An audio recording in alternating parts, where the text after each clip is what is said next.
서기관 중 한 사람이 그들이 변론하는 것을 듣고 예수께서 잘 대답하신 줄 알고 나와 묻되 모든 계명 중에 첫째가 무엇이니까? 예수께서 대답하시되 첫째는 이것이니 이스라엘아 들으라. 주 곧 우리 하나님은 유일한 주시라. 내 마음을 다하고 목숨을 다하고 뜻을 다하고 힘을 다하여 주 너의 하나님을 사랑하라 하신 것이요. 둘째는 이것이니 내 이웃을 내 자신과 같이 사랑하라 하신 것이라. 이보다 더 큰 계명이 없느니라. 서기관이 이르되 선생님이여 옳소이다. 하나님은 한 분이시요 그 외에 다른 이가 없다 하신 말씀이 참이니이다. 또 마음을 다하고 지혜를 다하고 힘을 다하여 하나님을 사랑하는 것과 또 이웃을 자기 자신과 같이 사랑하는 것이 전체로 드리는 모든 번제물과 기타 제물보다 나으니이다. 예수께서 그가 지혜 있게 대답함을 보시고 이르시되 내가 하나님의 나라에서 멀지 않도다 하시니 그 후에 감히 묻는 자가 없더라. 아멘. 네, 우리 앞뒤 좌우로 한번 좀 서로 인사할까요? 네, 잘 오셨습니다. 네, 축복합니다. 네, 보니까 이 휴가 연휴 기간 보다 공식적으로 인정이 되어버리는 이번 연휴에 더 많은 분들이 빠지신 것 같아요. 그죠? 성가대도 보니까 우리 오랜만에 두 줄 보았죠. 네.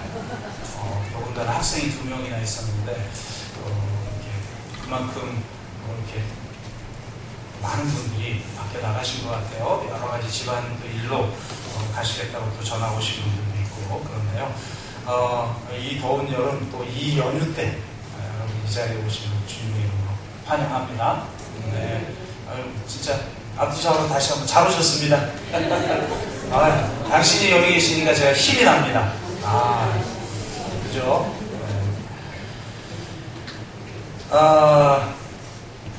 그 어느 사막 교부의 제자가 스승에게 이렇게 물었다고 그래요. 성경의 가장 중요한 이 진리의 핵심은 무엇입니까? 스승이 이렇게 대답했다고 그러죠. 내 마음을 다하고 목숨을 다하고 뜻을 다하고 힘을 다하여 주 너의 하나님을 사랑하는 것입니다. 그랬더니 알겠습니다. 그 대답을 들은 제자가 대답하고 나서 그의 스승을 떠나 오직 하나님만을 사랑하는 삶을 살았다고 합니다. 그리고 나서 1년 후에 돌아와서 또 그 제자가 스승에게 물었다고 그래요. 하나님이래요. 제 스승님, 그러면 정말 성경에서 중요하게 여기는 또 다른 진리의 핵심은 무엇인가요? 스승이 대답했다고 합니다. 내 이웃을 내 몸과 같이 사랑하는 것입니다. 그랬더니 그 대답을 듣고 알겠습니다 라고 대답한 후 다시 스승을 떠나 오직 내 이웃을 내 몸과 같이 사랑하는 삶을 살았다고 합니다. 그리스도인이라는 것은 얼마나 많은 성경의 지식들을 가졌느냐, 물론 그것도 중요하겠지만 그것보다 더 중요한 것은 많은 지식을 알지 못한다 할지라도 성경에서 이야기하고 있는 가장 중요한 핵심적 진리를 실제로 살아가는 것, 이것이 더 중요하다라는 것입니다.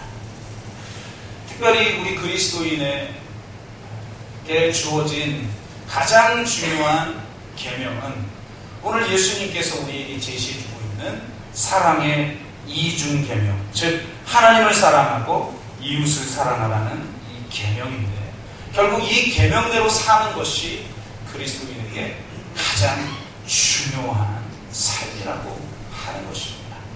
우리가 하나님의 말씀을 잘 듣고 배우고 읽고 묵상하고 또 깨닫고 또 이렇게 함께 예배드리고 여러 가지 봉사하고 그런 것들도 중요하지만 진정한 본질을 놓쳐서는 안 되는데요. 그 본질이라는 것은 결국은 이 사랑의 이중 계명대로 살아가는 것입니다. 주님이 분명하게 말씀하셨죠. 나를 사랑한다면 내 계명을 지키느니라. 근데 그 계명이 무엇입니까? 바로 이 사랑의 이중 계명인 것입니다. 우리에게 주어진 이 사랑의 이중 계명의 의미가 무엇인지를 오늘 말씀을 통해서, 오늘 본문을 통해서 다시 한번 깊이 되새김으로 말미암아 하나님께서 우리가 살았으면 하는 그런 삶이 무엇인지를 바로 깨달고 정말 그렇게 살아가는 또 저와 여러분 되기를 주의 이름으로 축복합니다. 참 유대인들이 대단하죠. 그래서 많은 사람들이 유대인의 특히 이 교육법 혹은 성공의 방법 혹은 뭐 상술 이런 것에 대한 것을 많이 배우려고 합니다. 제가 한 달에 한 번씩 안산에 있는 CBMC에 가서 설교를 하고 있는데 어느 집사님이 저에게 책을 선물해 주는 거예요. 참 목사에게 책 선물하는 건 쉽지 않죠. 웬만하면 그분들이 읽은 건 제가 다 읽었으니까 쉽지가 않을 텐데 무슨 책을 선물했나 딱 보니까 유대인의 성공 방법과 교육법 그걸 선물한 거예요. 근데 그걸 딱 제가 받아들면서 느끼는 게 참 유대인들 대단하다. 심지어 아직도 그리스도인에게 영향을 미치고 있는 것이 유대인들이라는 거죠. 그러면 그 유대인들이 아주 중요하게 여기는 게 뭐냐? 소위 교육법인 거죠. 그들은 철저히 자녀들을 교육하는데요. 그 중에 굉장히 중요한 것이 성경을 외우도록 하는 거예요. 유대인들은 어렸을 때부터 성경을 아예 암송을 하게 해요. 그것은 오랜 전통입니다. 구약시대도 그랬고요. 예수님이 살았을 당시에도 마찬가지였어요. 예수님이 살았을 당시 유대인들, 신실한 유대인들은요, 날마다 일어나자마자 그리고 잠들기 전에 쉐마를 외웠습니다. 현대 유대인들도 마찬가지입니다. 현대 유대인들 중에 이 어린아이들이 가장 먼저 암송하는 기도문이 바로 쉐마고 유대인들의 신앙과 헌신과 그들의 삶을 결정하는 게 무엇이냐면 바로 이 쉐마예요. 쉐마라고 하는 것은 신명기 6장 4절에서 9절까지의 말씀을 의미하는데요. 4절의 시작이 쉐마로 시작하기 때문에 쉐마 이스라엘. 번역은 이렇게 되어 있죠. 이스라엘아 들으라. 이렇게 되어 있어요. 이거를 우리가 주기도문 하듯이 여러분 신앙생활 초신자는 몰라도 신앙생활 1, 2년 한 사람 이상은 다 주기도문 외우잖아요. 사도신경 외우죠. 그러듯이 이 유대인들은 어렸을 때부터 암송하고 항상 자고 일어나서 항상 자기 전에 외웠던 것이 뭐냐? 바로 이 쉐마예요. 신명기 6장 4절에서 9절 말씀은 이렇게 되어 있죠. 이스라엘아 들으라. 우리 하나님 여호와는 오직 유일한 여호와이시니 너는 마음을 다하고 뜻을 다하고 힘을 다하여 내 하나님 여호와를 사랑하라. 오늘 내가 내게 명하는 이 말씀을 너는 마음에 새기고 내 자녀에게 부지런히 가르치며 집에 앉았을 때에든지 길을 갈 때에든지 누워있을 때에든지 일어날 때에든지 이 말씀을 강론할 것이며 너는 또 그것을 내 손목에 매어 기호를 삼으며 내 미간에 붙여 표를 삼고 또 내 집 문설주와 바깥문에 기록할지니라. 이걸 우리가 주기도문 외우듯이 그냥 유대인들은 누구나 하더라고요. 야훼 한 분만이 이스라엘의 하나님이고 이스라엘은 그분의 선택받은 민족으로서 하나님을 마음과 뜻과 힘을 다해 사랑해야 된다는 것이죠. 또한 이러한 영적 형성을 위한 토라의 생활 방식의 윤곽을 이 쉐마는 분명하게 제시해주고 있어요. 진정으로 하나님을 사랑하기 위해서 항상 말씀을 가까이 하고 항상 말씀을 묵상하는 삶을 살라고 하는 것이죠. 그래서 서기관이 예수님께 이런 질문을 해요. 모든 계명 중에 첫째 계명은 무엇입니까? 그렇게 물었을 때 예수님은 뭐라고 답변했느냐? 뭐 그들이 듣지 못한, 그들이 알지 못한 무슨 신비한, 무슨 고차원적인 그런 말씀을 하신 게 아니에요. 날마다 그냥 유대인들이 외우고 있는 거, 그 말씀을 하셨어요. 예수께서 대답하여 이르시되 첫째는 이것이니 이스라엘아 들으라. 주 곧 우리 하나님은 유일한 주시라. 내 마음을 다하고 목숨을 다하고 뜻을 다하고 힘을 다하여 주 너의 하나님을 사랑하라 하신 것이요. 이렇게 답변합니다. 그러면 예수님은 단순히 이스라엘 사람들이 그냥 밤낮없이 외우고 있는 이 쉐마를 단순히 반복한 것인가? 그럴 리가 없겠죠. 예수님은 여기에서 자신만의 파격적인 계명을 제시하는데요. 예수님은 이 쉐마에 한 가지를 더 붙여서 얘기합니다. 바로 레위기 19장 18절 말씀인데요. 둘째는 이것이니 내 이웃을 내 자신과 같이 사랑하라 하신 것이라. 이보다 더 큰 계명이 없느니라.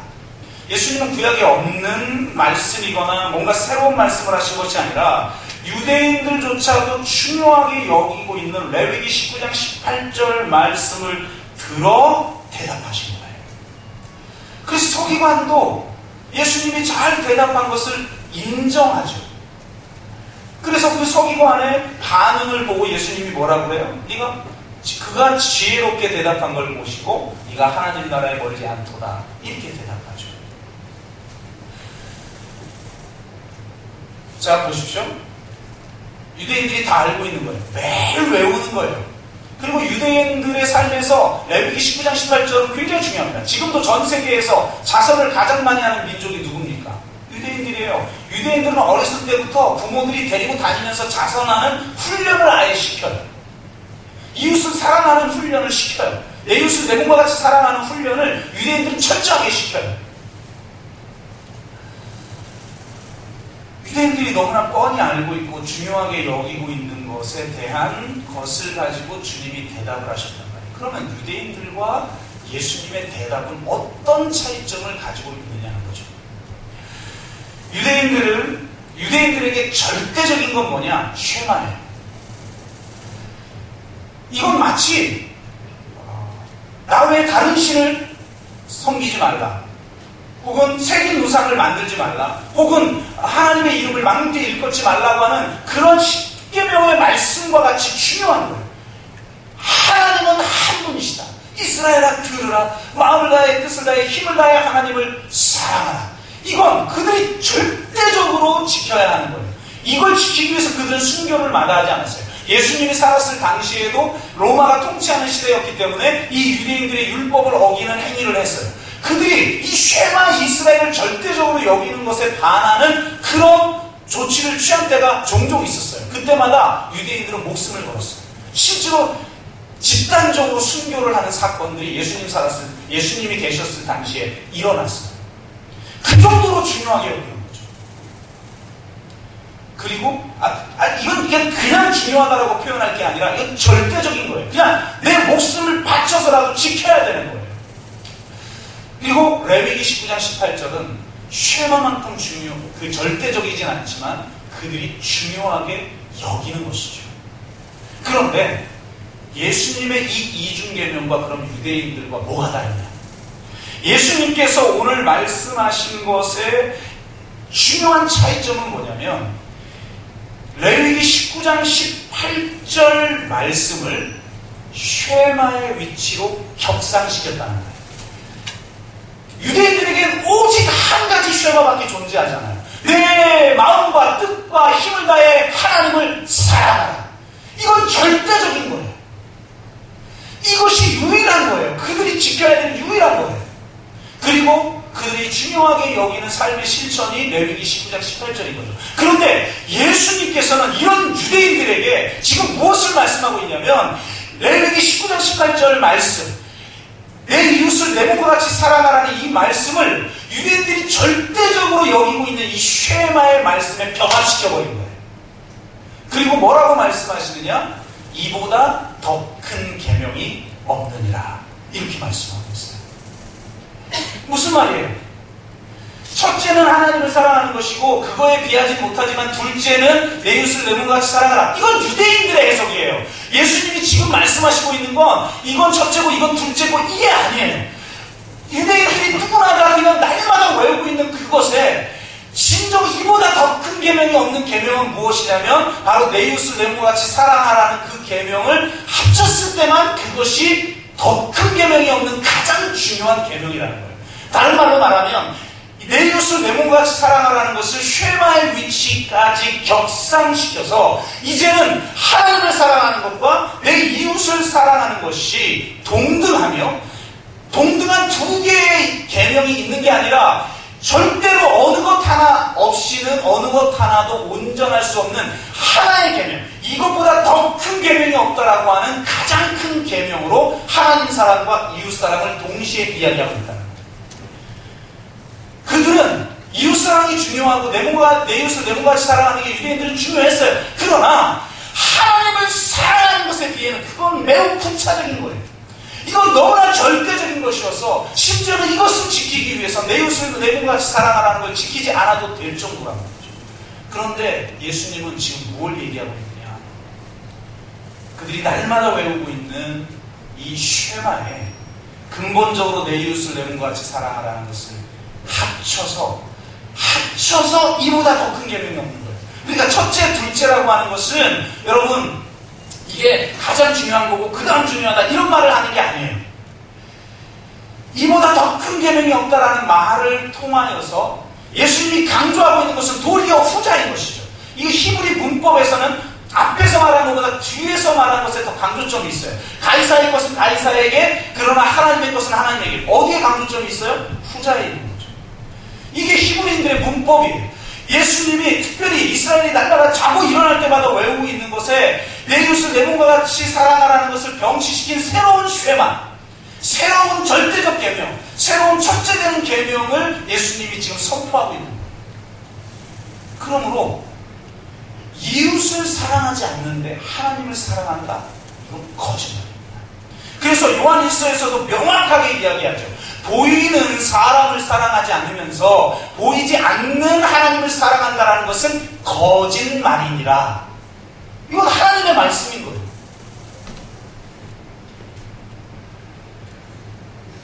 그러므로 지나치게 하나님을 사랑하는 사람들을 조심하십시오. 그것은 마치 내가 사랑 안에 있지 않은 것을 숨기기 위한 위장과도 같아요. 사람을 사랑하지도 않으면서 진리를 붙든다고 하고 사람을 사랑하지 않는다면서 하나님을 절대적으로 사랑하는 것, 그건 거짓말이라고 말하고 있는 거죠. 이게 유대교와 예수님의 이중계명의 결정적 차이점입니다. 그래서 이제 더 이상 하나님 사랑과 이웃 사랑이 분리가 불가능해요. 이웃 사랑 없는 하나님의 사랑 거짓말이고 하나님의 사랑 없는 이웃 사랑은 불완전한 거죠. 여러분, 하나님 사랑 없는 이웃 사랑이 얼마나 위태롭고 얼마나 초라하고 얼마나 이기적입니까? 그러면 우리는 진정한 하나님 사랑을 경험해야 돼요. 그래야 인간 사랑이 온전해지는 거죠. 그러나 마찬가지로 인간을 사랑하지 않으면서 하나님을 사랑한다는 것, 그건 거짓말인 거예요. 이 두 가지가 분리할 수 없는 하나라고 하는 새로운 계명을 예수님이 주신 거죠. 그래서 내가 너희에게 새 계명을 주노니 서로 사랑하라 라고 말하고 있는 거예요. 강조점은 후자에 있는 것입니다. 여러분, 사랑하며 사십니까? 예수님의 모든 말씀에서 바로 이러한 핵심적 진리가 드러나고 있어요. 특히 주기도문을 봐도 마찬가지죠. 유대인들은요, 기도문을 암송해서 기도해요. 요즘처럼 이게 애들한테 암송시키기 힘든 데가 없어요. 요절 하나 외우기도 힘든데 유대인들은 뭐 강제로 외우기 하니까 매를 드니까 잠언서에 매를 듣지 않으면 애들이 반종하게 된다고 하니까 애들 교육을 철저하게 시키죠. 요즘 교육은 좀 문제가 많아. 근데요, 애들 때부터 외우는 기도문이 있는데 예수님이 살았을 당시에도 마찬가지예요. 그 기도문을 카디쉬라고 해요. 그러니까 그들이 외우는 성경 구절 말씀 가장 절대적으로 여기는 게 쉐마라고 한다면 그들이 날마다 외우는 기도문을 카디쉬라고 해요. 이 카디쉬라고 하는 기도문을 제가 소개하자면 이런 겁니다. 그분이 자신의 뜻에 따라 지으신 세상에서 그분의 거룩하신 이름이 거룩하게 될지어다. 너희 삶과 너희의 날 중에 그리고 이스라엘의 모든 가족의 삶 속에서 신속하게 그리고 가까운 미래에 그분의 나라가 임할지어다. 그리고 아멘이라고 말할지어다. 이것이 카디시라고 하는 기도문이에요. 여러분 어디서 많이 듣던 기도문 아니에요? 여러분이 외우고 있는 주기도문의 일부인 거죠. 거룩한 이름이, 그의 이름이 거룩하게 되고 그의 나라가 임할지어다라고 기도하라고 그러잖아요. 그러니까 유대인들은 날마다 이걸 외우고 기도했어요. 그러니까 제자들이 그럼 예수님 우리는 어떤 기도를 해야 할까요? 라고 질문을 하죠. 그러니까 그때 예수님이 주기도문을 가르쳐줘요. 근데 이게 놀랍게도 가장 큰 계명이 무엇입니까? 라고 묻는 것에 대한 답변과 마찬가지로 앞부분은 카디시로 이루어져 있어요. 그래서 이름을 거룩히 여김을 받게 하옵소서, 그리고 그의 나라가 임하게 하여 주옵소서, 이런 카디시의 기도문을 그대로 얘기한 다음에 카디시에 없는, 유대인들이 날마다 외우고 있는 카디시라고 하는 기도문에 없는 걸 예수님이 추가해요. 뭘 추가하죠? 카디시는 오직 하나님의 영광을 위한 청원으로 이루어져 있어요. 그런데 주기도문은 놀랍게도 바로 그것 플러스 이웃을 위한 청원이 추가가 돼요. 뭐죠? 일용할 양식을 주옵시고. 그럼 여러분 일용할 양식 있는 사람은 어떻게 기도할 거예요? 일용할 양식 없는 사람을 위해서 기도하겠죠. 그리고 그 일용할 양식의 영적 의미가 무엇인지를 제가 전에 한번 말씀드렸잖아요. 그건 공동체적인 거예요. 일용할 양식을 주옵시고 내가 죄 지은 자를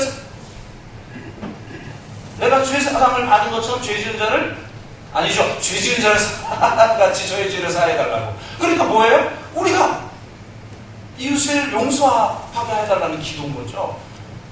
그리고 마지막에 뭐예요? 바로 시험과 악으로부터 우리를 보호해달라고 하는 기도.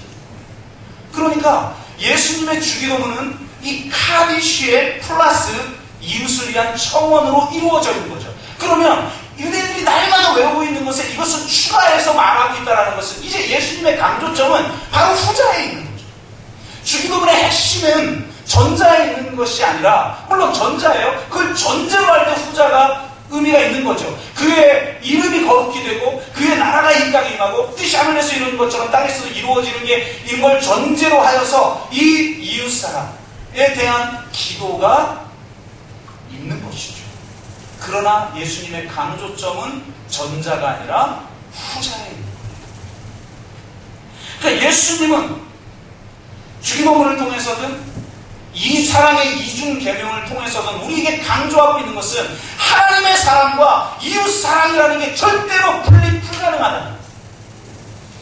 그래서 그리스도인의 삶에서 가장 중요한 질문이 하나 대두되는 거죠. 뭐겠어요? 또 엄밀하게 말하면 두 가지라고 할 수 있죠. 하나님은 어떤 분인가? 또 하나가 있어요. 근데 이 질문은 유대인들도 항상 하는 거니까 예수님이 주기도문을 통해서 사랑의 이중계명을 통해서든 우리에게 지금 던져주고 있는 내 일생에 있어서 가장 중요한 질문, 그 질문이 무엇입니까? 성경을 보면요, 제자나 유대인들이 예수님께 질문하죠. 물론 그 시대에 분명히 유대인들이나 예수님이 질문을 했을 거예요. 그러나 그 성경을 읽고 있는 믿음의 공동체, 그 공동체들이 가지고 있는 의문들에 대한 답변을 주는 것이 성경의 목적이기도 하죠. 그러니까 믿음의 공동체들 가운데 존재했던 어떤 질문을 유대인들이 질문하고 서기관이 질문하고 율법학자가 질문하는 형식으로 성경을 기록하고 있단 말이에요. 그러면 우리 그리스도인에게 있어서 가장 중요한 질문이 무엇인지를 유대인이 캐치해낸 거죠. 예수님이 선포하고 있는 저 복음이라는 걸 가만히 듣고 보니까, 산상수훈을 듣고 하나님 나라의 비유를 듣고 가만히 듣고 보니까 가장 중요한 질문이 하나가 딱 이렇게 추려지는 거예요. 그래서 율법학자가 질문을 해요. 뭐죠? 우리 그리스도인에게서 가장 중요한 질문. 제가 좀 너무 사전 설명 없이 지금 질문을 했어요. 이거 취소. 저는 대부분 답을 미리 하고 질문을 하는데 조금 어려웠던 것 같습니다. 그래도 어느 정도는 암시는 했는데 질문이 뭡니까? 내 이웃이 누구입니까? 이웃이 누구냐? 이게 그냥 내가 알아도 되고 몰라도 되는 게 아니라 그리스도인의 정체성을 완전하게 결정하는 질문이라는 거예요. 너의 이웃이 누구냐? 그러니까 이걸 캐치해낸 율법 교사가 예수님께 질문해요. 내 이웃이 누구입니까?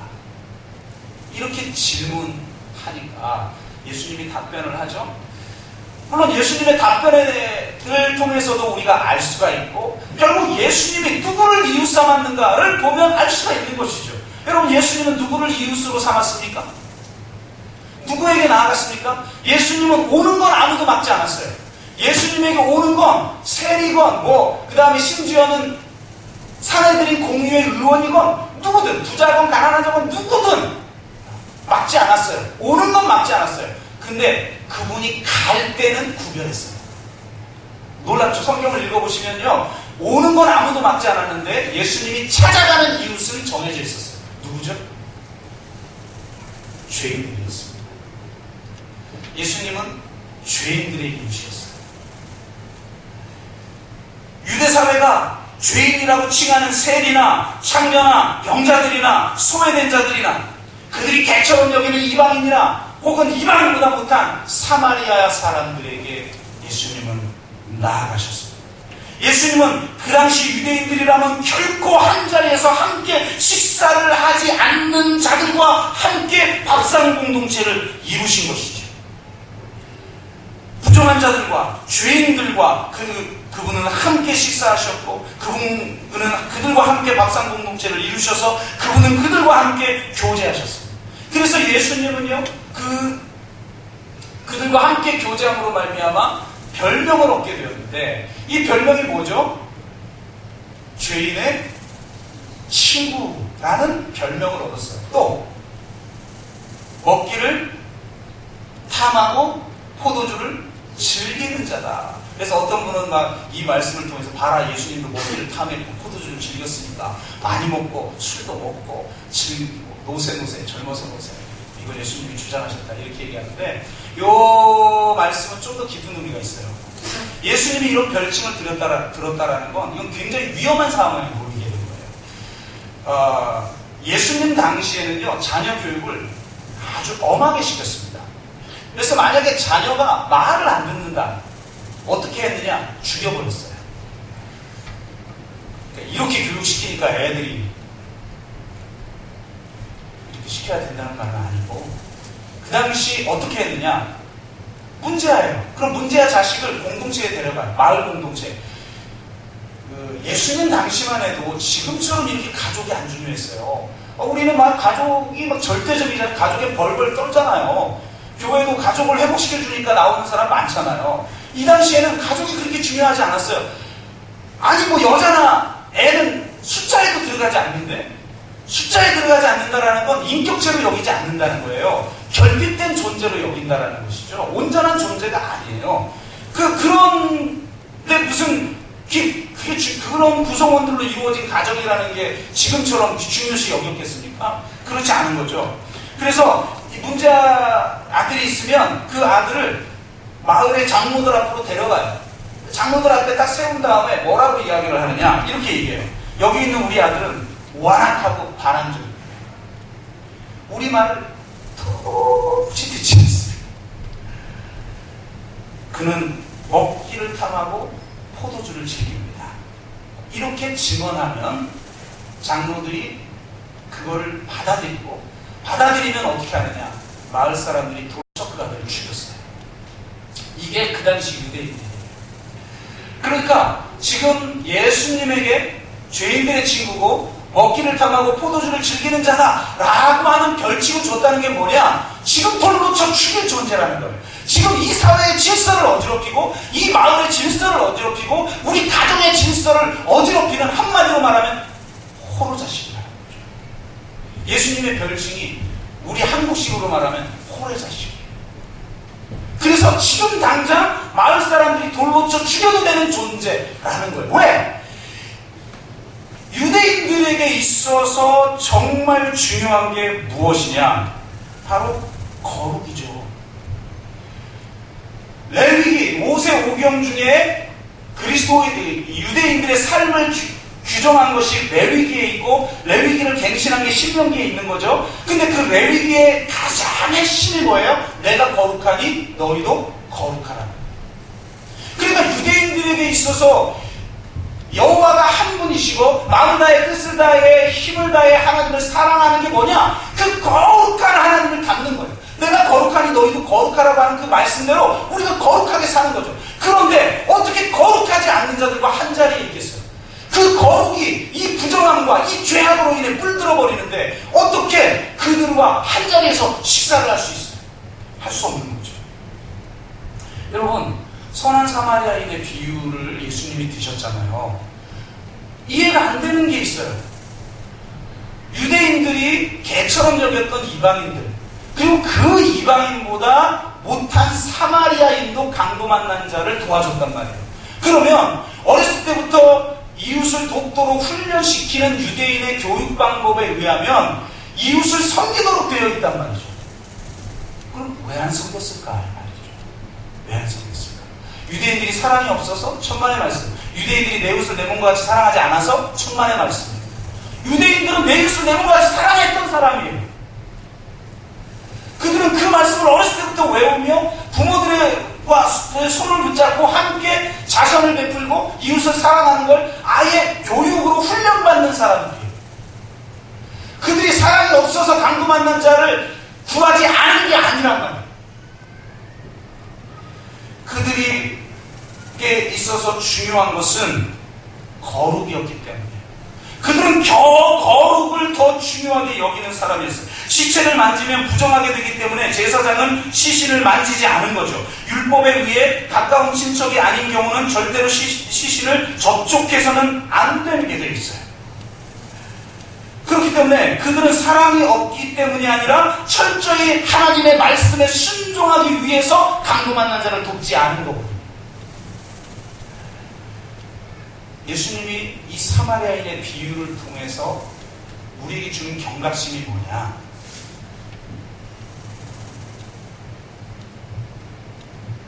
진짜 무서운 것은 거룩이 사랑을 희생시킬 수도 있다는 거예요. 인류 역사상 가장 참혹한 범죄는 전부 종교에 의해서 일어났죠. 서양사를 공부해보면 인류 역사상 가장 참혹한 비극적인 참혹한 죄악은 전부 그리스도인에 의해서 일어났잖아요. 심지어는 이슬람과 전쟁할 때 이슬람 사람들은 평화를 지켰고 잡혀간 그리스도인들을 풀어주고 살려줬지만 그리스도인들은 이슬람 사람들을 다 죽여버렸어요. 그런 역사적 맥락 속에서 지금도 이슬람이 기독교를 미워하고 있는 이유가 된 거죠. 어떻게 이게 가능하느냐? 예수님은 우리들에게 경각심을 준 거예요. 너희가 거룩을 최우선으로 여길 때 그 거룩이 사랑도 희생시킬 수 있다는 거예요. 그 거룩이라는 이유로 인해서 수많은 사람들을 죽일 수도 있고 그 거룩이라는 이유를 통해서 소위 말해 거룩을 해칠만한 사람들을 하나님의 백성의 공동체에서 제외시키는 그런 일도 행할 수 있다. 강도 만난 자를 멀리할 수도 있게 만드는 것이 바로 거룩을 최우선으로 둘 때의 문제의식이다. 유대인들은 거룩을 지키기 위해 철저히 율법을 지켰어요. 그것이 쉐마를 지키는 것이라고 생각한 거죠. 하나님을 사랑하는 것은 거룩을 지키는 것이라고 생각했어요. 그래서 이 거룩이 더럽혀지지 않도록 거룩하지 못한 죄인들과 함께하지 않았던 것이죠. 예수님과의 결정적 차이점이 뭐냐? 그들은 이 거룩을 더럽히는 부정함과 죄악의 능력을 믿었던 거예요. 그 죄인들이, 그 부정한 자들이 우리와 함께할 때는 이 거룩한 것이 더럽혀진다. 그런데 예수님은 그 부정한 것이, 그 죄악들이 사랑을 더럽힐 수 없다. 그 부정함과 그 죄악을 거룩하게 만드는 사랑의 능력을 믿었던 거죠.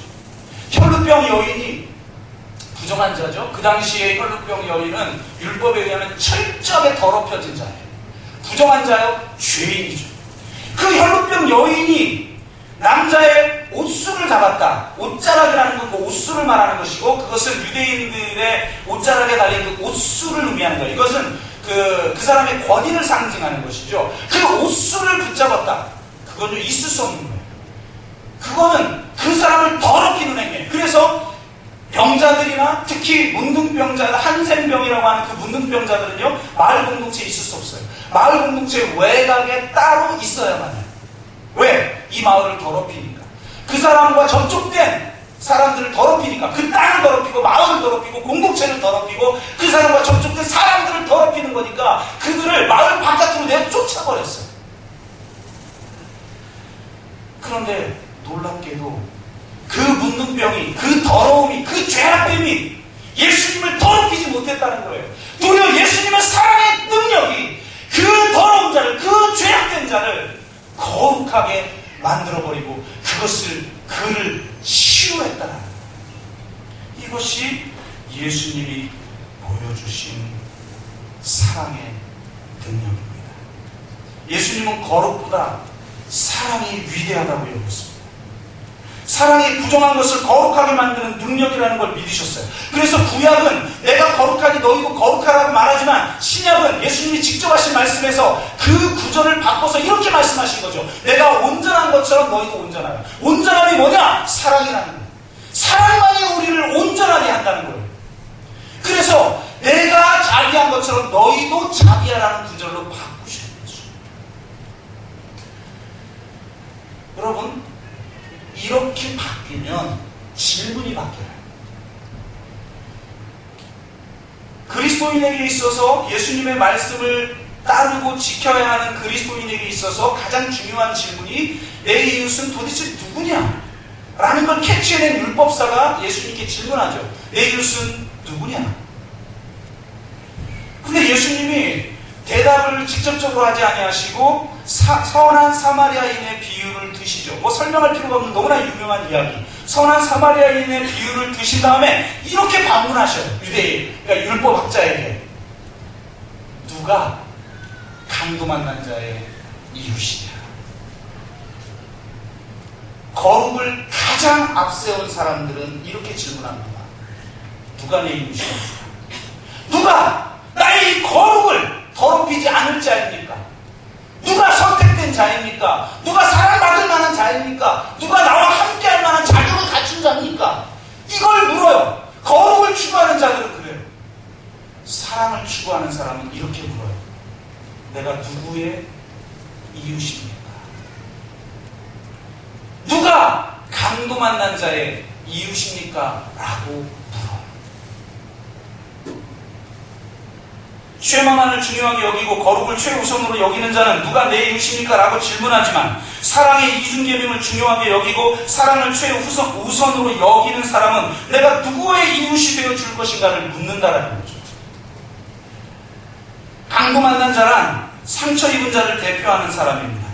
사랑이 필요한 자, 치유가 필요한 자, 섬김이 필요한 자, 도움이 필요한 자, 원상 회복이 되어야 할 자, 가난하고 헐벗고 굶주린 자, 감옥에 갇힌 자, 약자와 소수자, 죄인인 자 모두가 강도 만난 자인 것이죠.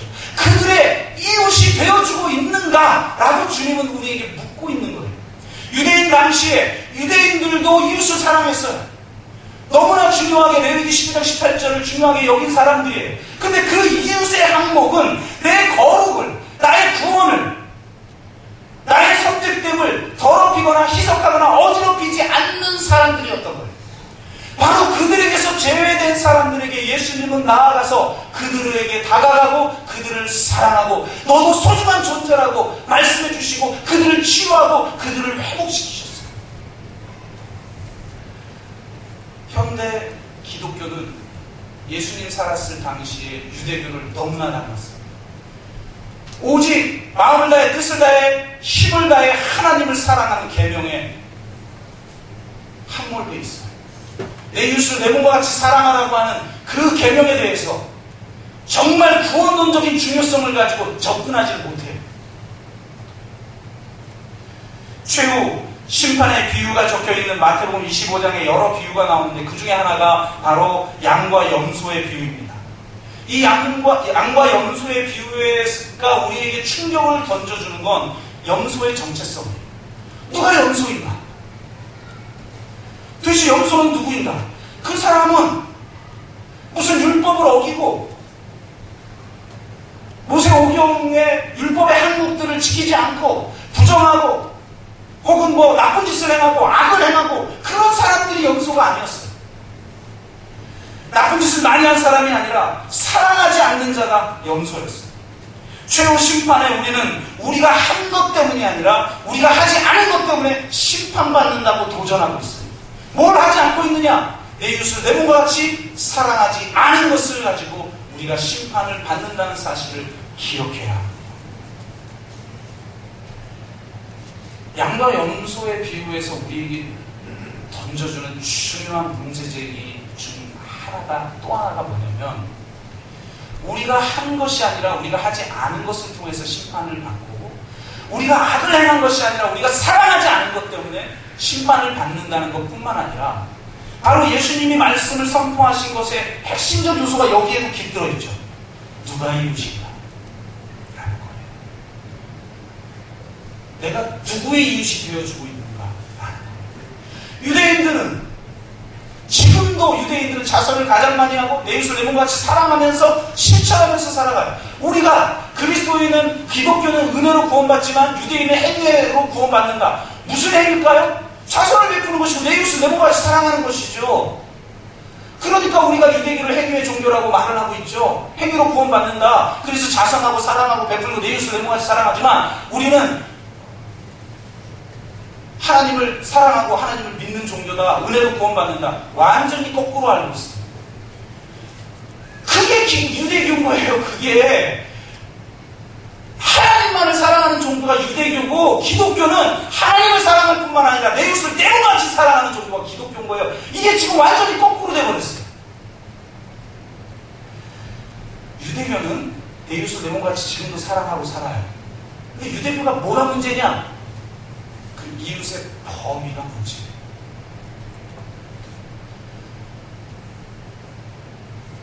유대인의 율법을, 유대인의 거룩함을 해치지 않는 범주 내에서만 이웃을 사랑해요. 우리 교회가 선교적 교회를 지향하고 있습니다. 왜 선교적 교회가 되어야 합니까? 아니, 사람들이 교회에 올 때만 이웃이 됩니까? 그럼 기독교가 아니에요. 그럼 유대교회예요. 우리의 범주 안으로 네가 들어와라. 누가 내 이웃이 되어줄 것인가? 이건 유대교적 발상이죠. 기독교는 뭐냐? 이 세상이 이웃으로 삼지 않고 있는 사람들에게 그 경계선을 허물고 그 막힌감을 허물고 나아가는 거예요. 그게 기독교의 정체성인 것이죠. 도대체 내가 이웃을 사랑하고 살았는데 전혀 이웃이라고 생각하지 못했던 사람들이 최후에 나타나서 나를 사랑하지 않았다라고 말한다는 거예요.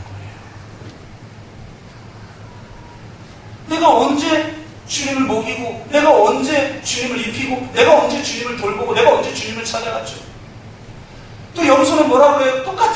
내가 언제 주님을 먹이지 않았고 내가 언제 입히지 않았고 내가 돌보지 않았고 내가 찾아가지 않았나요? 그렇게 열심히 내 이웃을 내 몸같이 사랑했던 사람들이 방문하고 있는 거예요. 그 말은 이 시대에 내가 생각하지도 못한 이웃이 진정한 우리의 이웃이 될 수 있다는 거죠. 이 시대에 고통받고 있는 사람들, 이 시대의 불의와 죄악으로 인해서 신음하고 있는 사람들, 이 시대의 소외된 자들, 이 시대의 약자들, 이 시대의 소수자들, 그들의 신음소리와 그들의 고통에 그리스도인들이 반응하고 있는가? 이것이 예수님이 우리에게 지금 문제제기를 하고 있는 것이죠. 여러분의 이웃은 누구입니까? 아직 여러분은 누구의 이웃이 되어주고 있습니다. 이것이 지금 예수님이 우리에게 하고자 하는 말이에요. 내가 생각지도 못한 사람이 이웃일 수 있죠. 왼수 같은 내 남편. 이웃일 수 있어요. 나를 혐오스럽게 하는 그 존재들이 나의 이웃일 수 있어요. 여러분, 이건 내가 해도 되고 안 해도 되는 게 아니에요.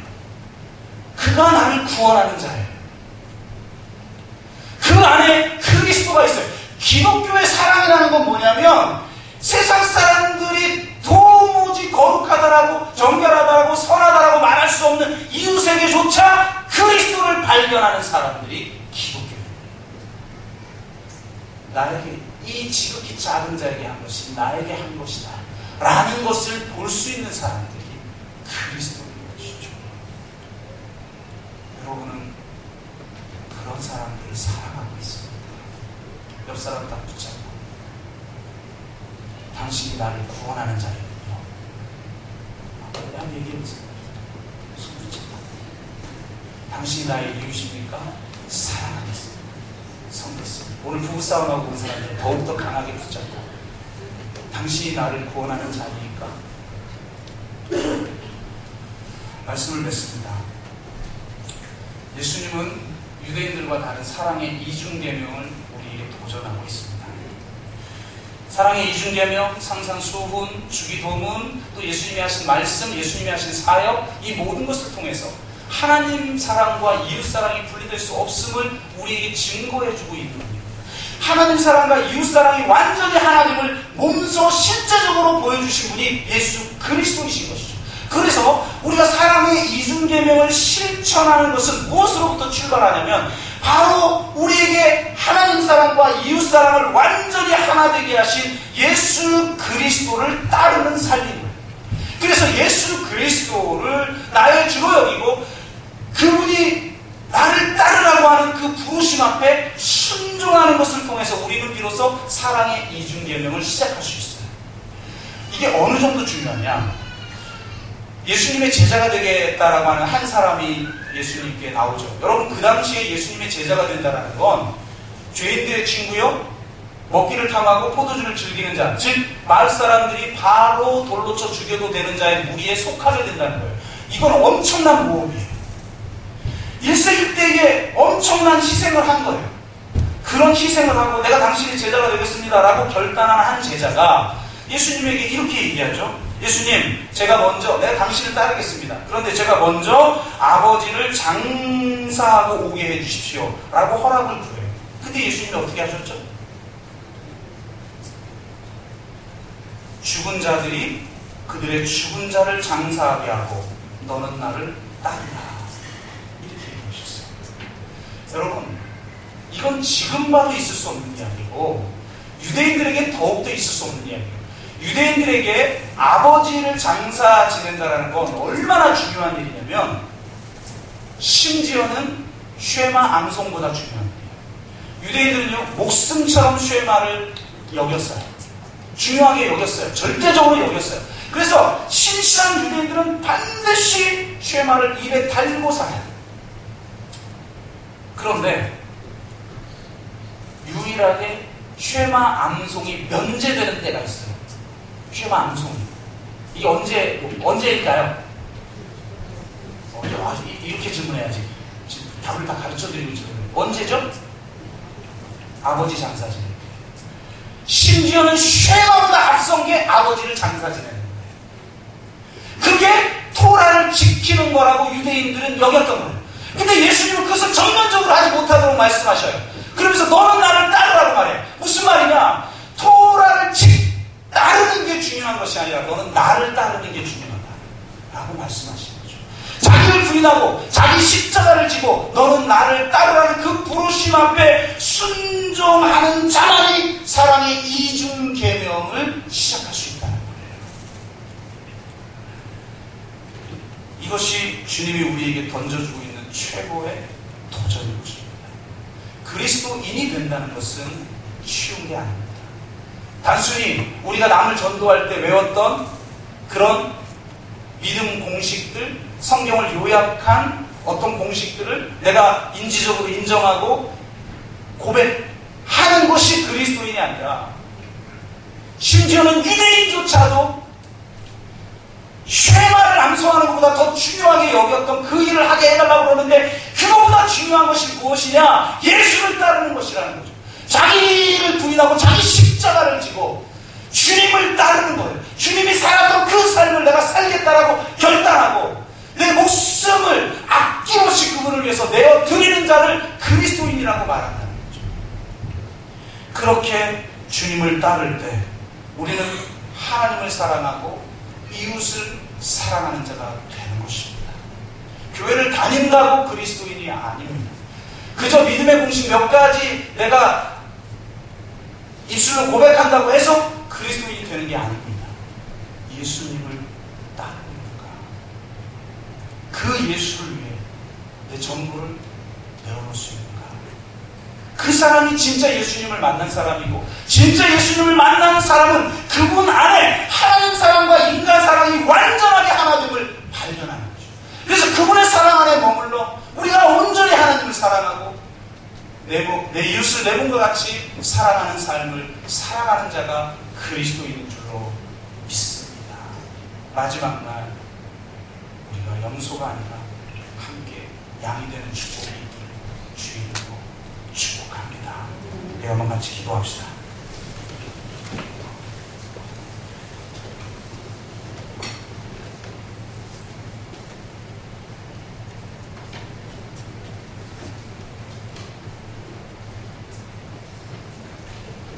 하나님을 사랑한다면서 보이는 사람을 사랑하지 않는 것은 거짓말이라고 하나님이 분명하게 말하고 있습니다. 여러분 사랑하십니까? 내 이웃을 내 자신과 같이 사랑하고 있습니까? 여러분의 남편이, 여러분의 아내가 내 이웃일 수 있습니다. 여러분의 시부모가, 여러분의 며느리가 내 이웃일 수 있습니다. 삶의 의미를 잃고 자살하는 저 수많은 가난한 자들이 나의 이웃일 수 있습니다. 원인도 알 수 없이 자식을 보내야 했던 세월호 유가족들이 나의 이웃일 수 있습니다. 내가 혐오스럽게 바라보고 있는 어떤 사람들이 나의 이웃일 수 있습니다. 너는 그들의 이웃이 되어 주었느냐? 그들의 고통에 반응하였느냐? 그렇게 주님이 묻고 계십니다. 거룩이 아니라 사랑이 가장 위대합니다. 사랑만이 온 율법을 성취합니다. 오 하나님, 나의 힘으로는 할 수 없는 일을 할 수 있도록 내 안에 성령을 주셨사오니 성령으로 말미암아 하나님의 사랑이 부음받는 역사가 있게 하여 주옵소서. 사랑하게 하여 주옵소서. 그렇게 우리가 한번 같이 한 목소리로 기도하겠습니다. 사랑의 아버지, 내가 하나님을 먼저 사랑한 것이 아니고 하나님이 나를 먼저 사랑하셨습니다. 진정한 사랑이 무엇인지를 알게 하셔서 우리로 하나님을 사랑하고 온전히 이웃을 사랑하게 하시니 감사를 드립니다. 오 주님, 참으로 사랑하기 어려운 그 사람들을 사랑할 능력을 주님께서 우리에게 주신 줄로 믿습니다. 그 생명의 능력을 우리에게 주신 줄로 믿습니다. 참으로 하나님을 사랑하고 이웃을 사랑하며 살아가게 하여 주옵소서. 마지막 날 주님이 내게 말씀하실 것입니다. 네가 나를 사랑하였구나. 네가 나를 포기하지 않았구나. 네가 나를 끝까지 돌보았구나. 잘했다, 충성된 종아. 그렇게 말씀하시는 음성을 듣기를 원합니다. 주님, 저 십자가의 사랑, 자신을 죽이려는 자들에게까지 자신의 생명을 내어주신 저 십자가의 사랑이 성령으로 말미암아 우리에게 부음바 되어져서 흐르고 흘러 이 세상 가장 어둡고 가장 소외된 곳을 향해 나아가는 그리스도인이 될 수 있도록 인도하여 주시옵소서. 또한 내 가장 가까이에 있는 내가 사랑해야 될 사람들을 온전히 살릴 수 있게 하여 주옵소서. 주님, 그렇게 사랑하기 위해 온전히 주님만을 따르기 원합니다. 나를 받아 주시옵소서.